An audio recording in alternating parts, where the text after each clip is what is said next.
YouTube? It's your boy Dark Hill right here, coming to you with an update video. So guys, this is a video update on the video that I posted a couple weeks back about my oil pressure in my Cat C15 Acert engine and my Kenworth W900L 2008.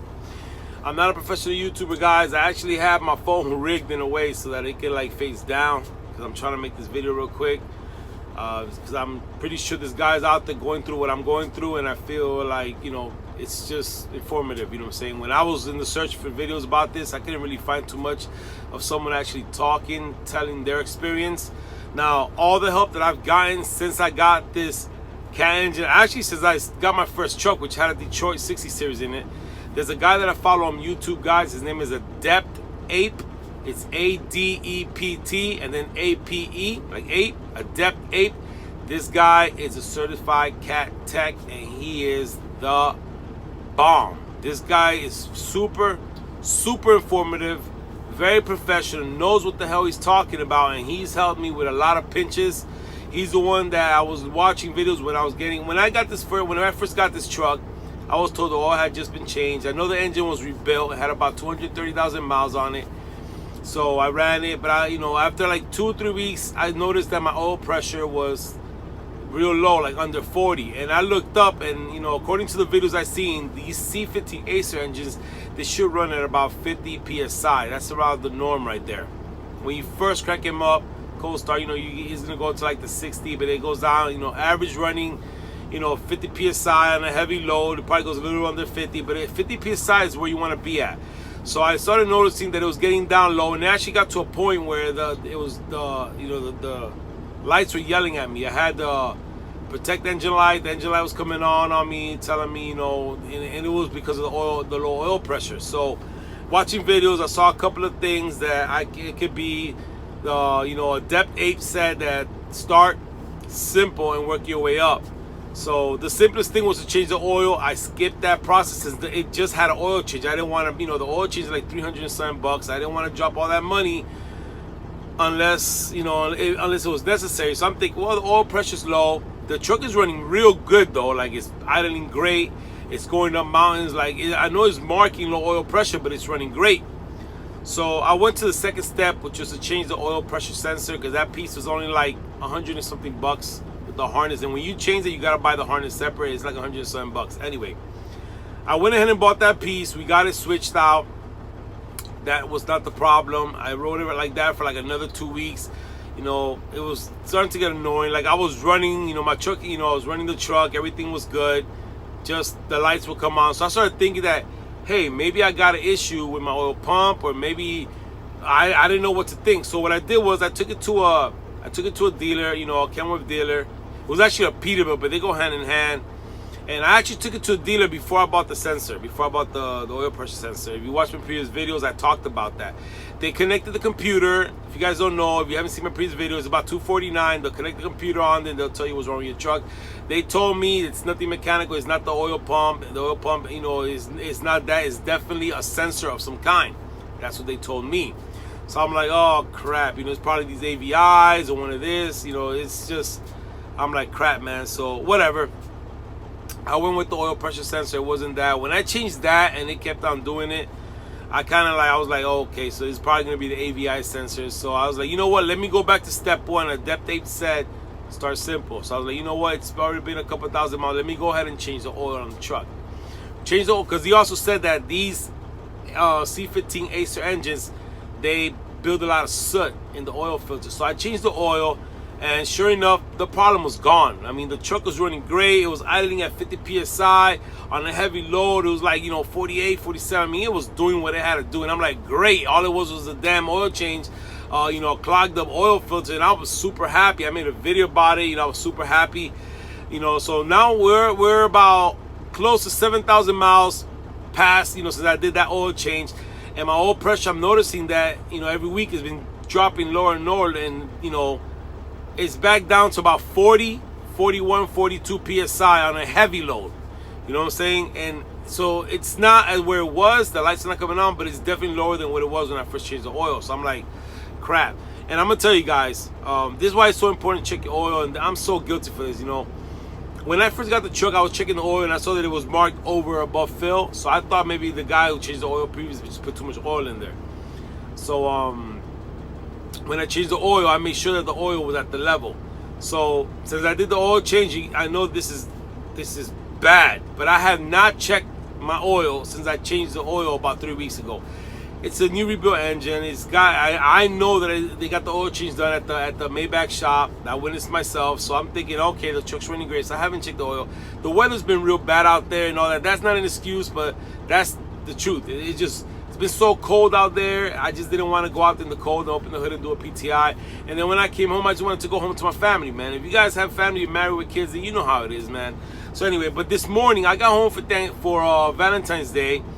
And was there home since Friday, so it's Tuesday morning. I'm like, you know what, let me do a good PTI because I'm about to go out for 2 weeks. Open the hood, check the coolant. Coolant is great, perfect level.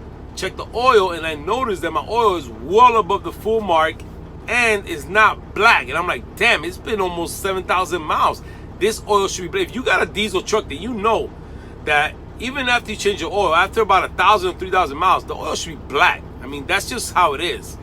And mine's a 2008 truck. It's about 12 years old. Yes, I got a rebuilt engine, but still, diesel engines burn oil. I do a good fair amount of heavy loads on mountains and stuff. So I was expecting to check my oil now, because like I said, I'm 7,000 miles in.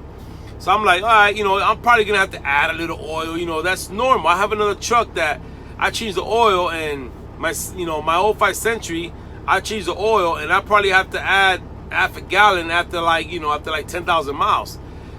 So this truck has no oil leaks or nothing like that, but I'm still thinking I might have to add some oil. But when I checked the dipstick, to my surprise, it's well above the full mark. And not only was it above the full mark, it was not black. It was like a real dark brown, kind of like a light coffee color. And right there, alarms went off. I'm like, whoa, time to hit YouTube University. Sure enough, I went to my boy Adept 8. Started looking at videos referring to my, the symptoms that my truck is showing. And sure enough, he had a video. He has this thing he calls, it's called making oil. And basically, there's 2 ways you can make oil in your truck. So your truck is not supposed to make oil. You're supposed to lose oil, burn it off, and you have to be topping off a little here and there. Sometimes you don't have to do that when your engine's in real good condition. But it's not supposed to make oil.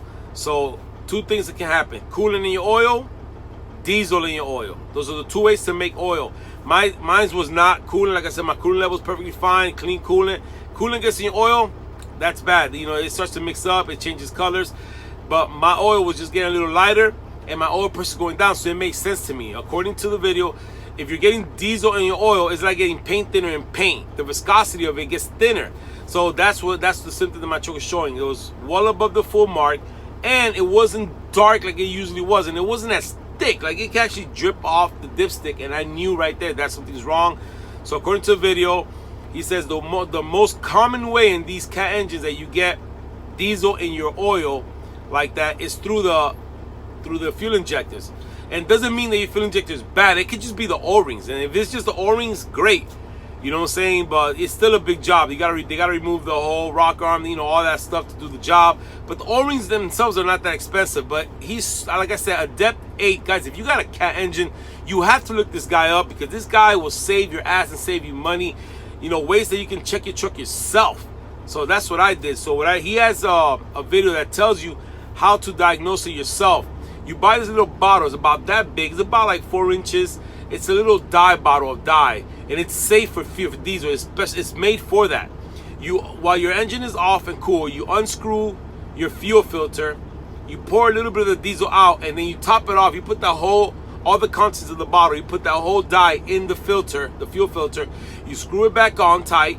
You crank your engine up, and you rev it up to 1500 to 1600 RPMs for about 30 to 45 seconds, steady revving. Then you cut it off.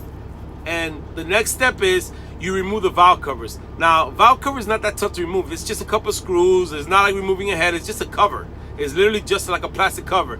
You remove the valve cover, and once your valve cover is removed, you gotta get to some kind of black light. And what you do is that you come with that black light. Once you remove the valve cover, you'll see the fuel injector, where they sit. And there's 6 of them. And you go with the black light. You go one at a time. You go hitting it with the black light, and whichever the one is that's leaking diesel, it's gonna be like a fluorescent green all around it. So if you have multiple of them, it'll show you. Like, it's not gonna fail. This die is made to do that. So whichever fuel injector is the one that has a bad O-ring or is just bad itself, it's gonna have a real green fluorescent like glow to it under the black light, which tells you this is where your diesel is leaking into your heads. Because remember, you're putting the dye in your fuel filter, which means it's gonna cycle through your fuel injectors, and it's an easy way to diagnose something yourself. And I'm going to be doing that when I get home. I'm gonna be going to the Peterbilt, the Kenworth dealer. I'm gonna try to get that dye. I'm gonna pop it in there. I'm gonna rev it. I'm gonna pop the valve cover off myself, and I'm gonna find out which one of my fuel injectors is bad. I'm guessing that it's just an O-ring. This engine was just rebuilt, and my fuel injectors are working. I mean, the truck idles perfectly fine. It's not misfiring. It's perfect. So it's gotta be some kind of O-ring, something real. Sorry guys, I got interrupted for the second time, and this guy keeps calling me, and I just don't know how to put the non-interrupting. But anyway, so again, like I was saying, I believe that my problem is probably just one of my fuel injectors. One of the O-rings is probably bad. So I'm just gonna go ahead and buy all the O-rings. I'm gonna have my mechanic change all the O-rings on my fuel injectors, because like I said, my fuel injectors I think are working perfectly fine. I had a mechanic listen to me. He's like, yo dude, if it is one of your fuel injectors, it's definitely gonna be an O-ring, because my truck sounds real good, you know, just by sound. So I'm gonna go ahead and buy the O-rings, have them changed out, go out, change the oil again, go out on the road, and then in about 2-3 weeks, if I start seeing, I'm gonna do the test again. So guys, if you're having the issue that I'm having with your cat engine, your C15 Acert, you feel your oil pressure going down, you change the oil, it gets good, then it goes down, check your oil. If you see that you're making oil and it's not that brown color, that tan milky color, that means that it's diesel getting in your oil and it's thinning it out, and that's why your oil pressure is going down. I'm pretty sure that's what the problem is. Again, I want to give a big shout out and thank you to Adept 8 for making such great informative videos. Guys, check him out. Subscribe to his channel, hit that bell, because this shit is awesome. Guys, if you like the video, thumbs up. If you don't, thumbs down. It's all good. It's all information here.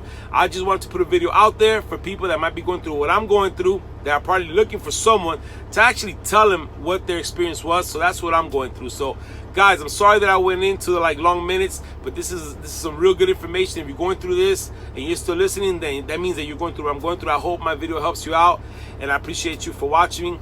Guys, stay safe out there, keep the rubber down, and it's your boy Darkel out. Peace.